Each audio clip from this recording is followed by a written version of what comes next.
Here? Free over here, that's here. I know that. Well, my name is Uncle Steve, and I've come to tell you about my life. It's not pretty.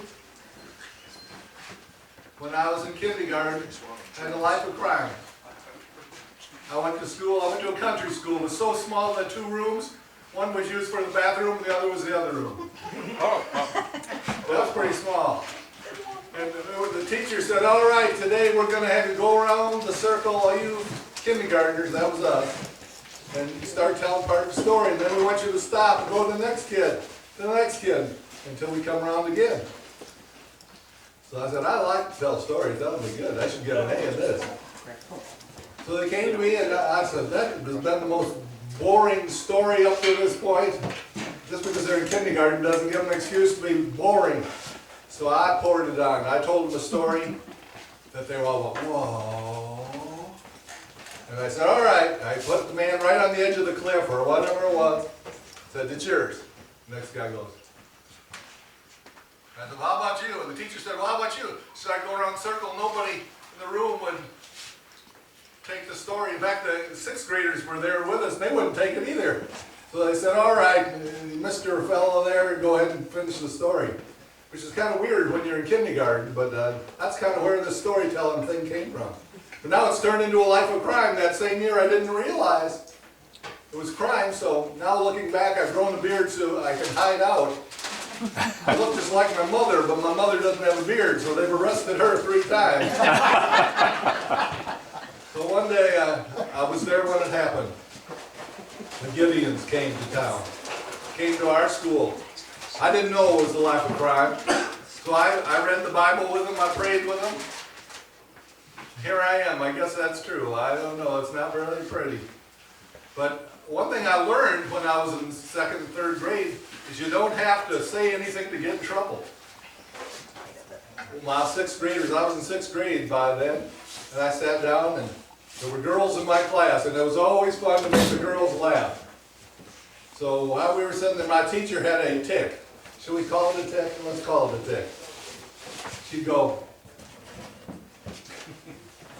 And so I used to stand there and make sure the teacher was looking at the girls on the other side, and I'd go. And they just bust out laughing and screaming. The teacher say, what are you 2 girls doing over there? You know, they wouldn't say, hey, the guy over in the chorus, they couldn't even do it probably.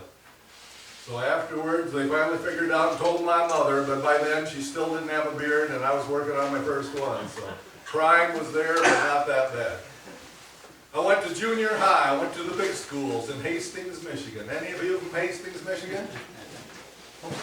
I'm sorry, you needed to go through Hastings, Michigan. In 7th grade, it was art class. My teacher's name was Mary. M-A-R-Y. She could spell it herself. And one day, we started all talking, and she said, all right, everybody be quiet. If you don't be quiet, you're all going to go to Jackson Prison. I said, Jackson Prison? I've never even visited. Why would I go to Jackson Prison?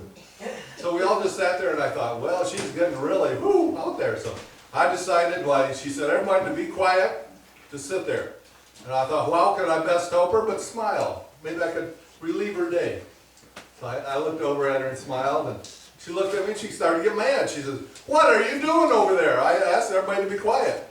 I was quiet technically, I was smiling, yes. So I kept trying to make her happy, so I keep smiling. She finally said, wipe that smirk off you. And I thought, a smirk? I'm not even wearing one of those little things you wear when you paint. I was sure it wasn't me. But I thought that was as close as I've come to getting in Jackson Prison. Unfortunately, my beard has helped out, and my mother served 2 terms already. We go and see Mother. She's 84 years old. My father said, all right, now you're in 7th grade. You can help me. My dad owned a roller skating rink. Any of you ever been out to Reid's roller rink in Nashville, Michigan? I don't know where this accent came from, but I'd never used this before. Well, one day my dad and I went out to run the roller skating rink, and it was freezing out. And he said, Steve, here's a blowtorch and a match. You go downstairs and get on your back underneath those pipes and thaw out the pipes. I was in 7th grade. And he sent me with matches. I crawled down underneath her. I said, I always wondered what happens when you get a little flame on a wood. just thought about that as I was getting ready.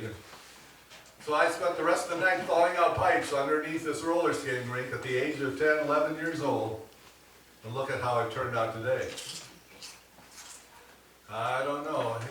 A life of crime just isn't a lot of fun, but sometimes when you make the girls go, it's a lot more fun.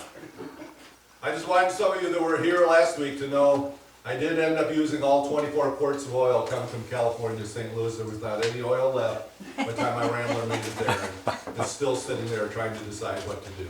So if you'd like to help the contributions to send a kid a can of oil, see me afterwards.